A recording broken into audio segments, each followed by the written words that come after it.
Hey all, Hipper here. Today I am showing you what I believe is the fastest Atago in the game. Um, in case you don't know, then my commanders on Atago are Mikawa, and then I have Müller as inspiration, and then I've recently switched to Azure Lane Baltimore as the other inspiration.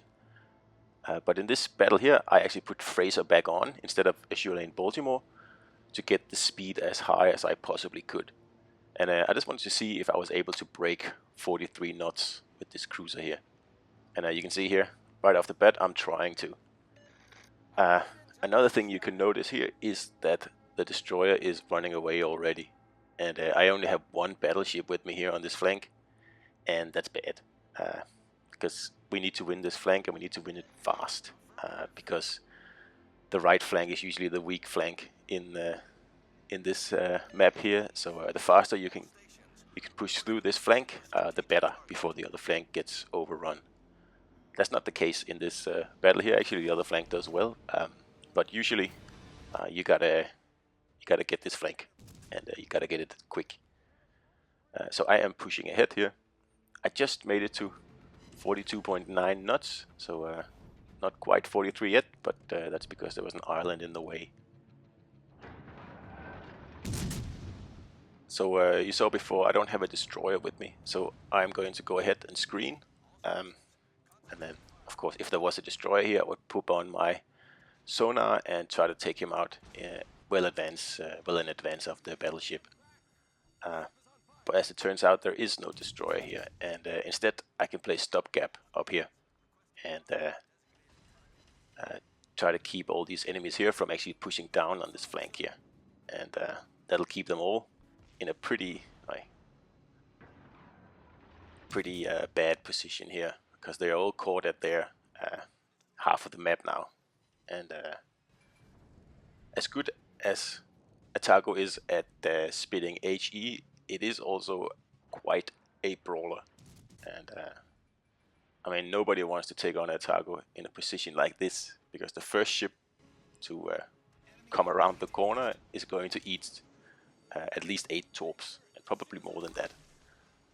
So once you're in this position here, it's really hard to dislodge an Atago like this. Even 2 ships attacking around the island at the same time usually just means that 2 ships get torped. Of course, maybe the Atago gets taken out as well, but you are trading 2 or 3 ships for 1 cruiser. So because these guys here over on this flank, they were hesitating, I took advantage of it, and by going nearly 43 knots, I can get into to this position very quickly. I might take a little fire on the way, but it's well worth it. Like I said, I pretty much control this flank now, and nobody can get around me.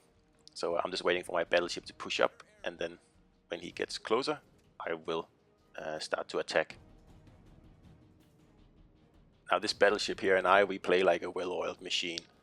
He's really good, and it's so important to have a good battleship player with you, especially when you play Atago, or a cruiser for that matter. Because like I said before, agile cruisers can survive bad destroyer players. That's not so much of a problem.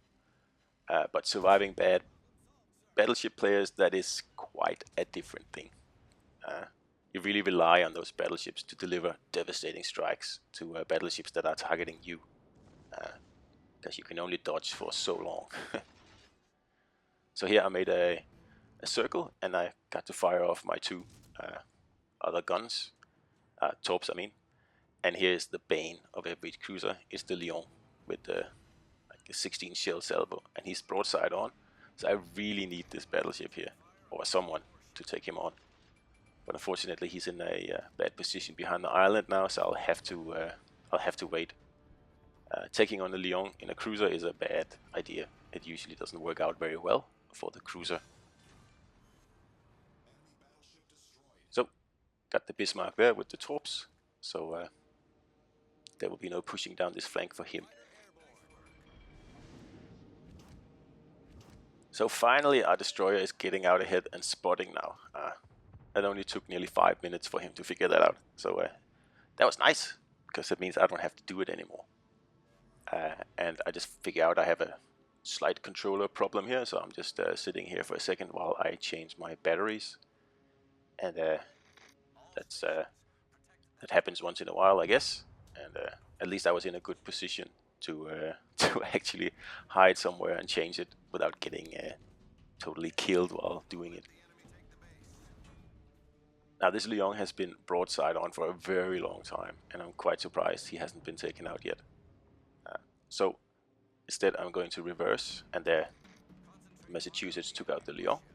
He finally came around the island, so that was also about time.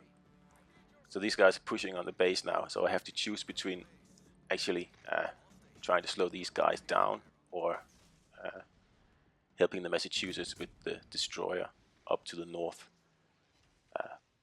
But I actually choose to take on these guys here because the Mesa has a destroyer to help him. So at least that destroyer should be able to spot the enemy destroyer for the Massachusetts. You can then take him out.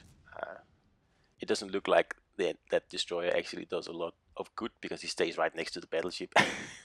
But I mean, what can you do?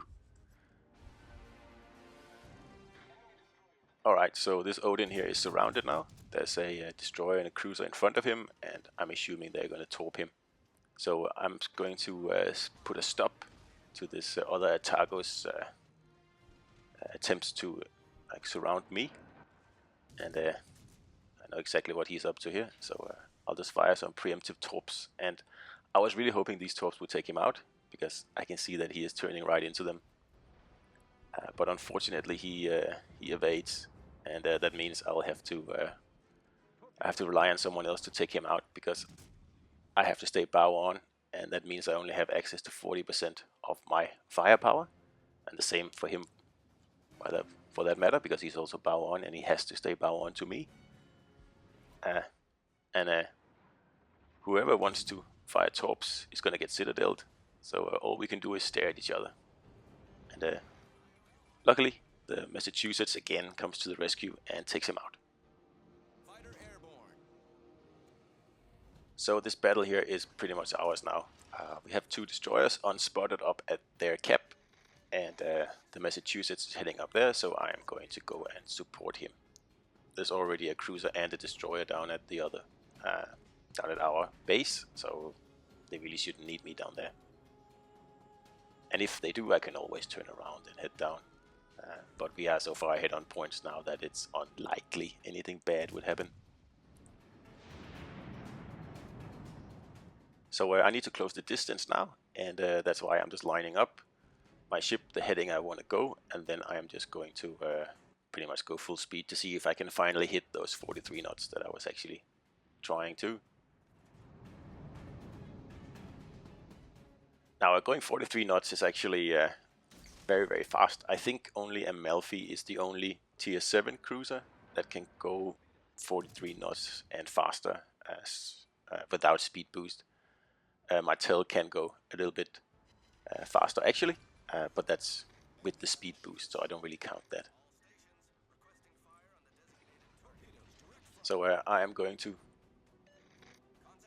finally get my heading here now that the torps have been dodged, and my plan is just to get up here and support this Massachusetts here. I would have loved it if he had just waited just a little bit before he pushed, because I was too far back to actually react fast enough. But he did well, and like I said before, this guy and we did really well in this game here, at least in the beginning. When I took on the Odin, he kind of did his own thing, which is fine, worked out well. So we're at 42.3, 42.5, 42.7, and just pushing 42.9 now. This is the fastest I've ever been in an Atago before. And Fraser kicks in just here we go, 43.1. That's the fastest Atago can go, and you'll need all 3 commanders level 16-4 to be able to do it. And I don't know anyone else who has Mikawa fully maxed Fraser fully maxed and Müller fully maxed. And that allows you to hit 43.1. Yeah, is there any difference between that and 42.9? No, not at all. So as soon as after this battle here, I put Assure Lane Baltimore back on. And of course that lowers the speed to around 41.5 knots or something like that, but that's fine. I much prefer the faster rudder than an extra knot and a half or whatever it is. So here we are, capping, and we only lost one ship in this battle here, even though we started as the south team, which is pretty unusual. Someone keeps shooting at me. But yeah, this is like a pushing Atago, and when the enemy like holds back a little bit like this and allows an Atago to get into a forward position like this, yeah, that's a bad situation for them to be in. So that was the world's fastest Atago, and I hope you enjoyed this video here. Like I said, it takes a lot of resources to get an Atago to go this fast. Anyway, I'll see you out there.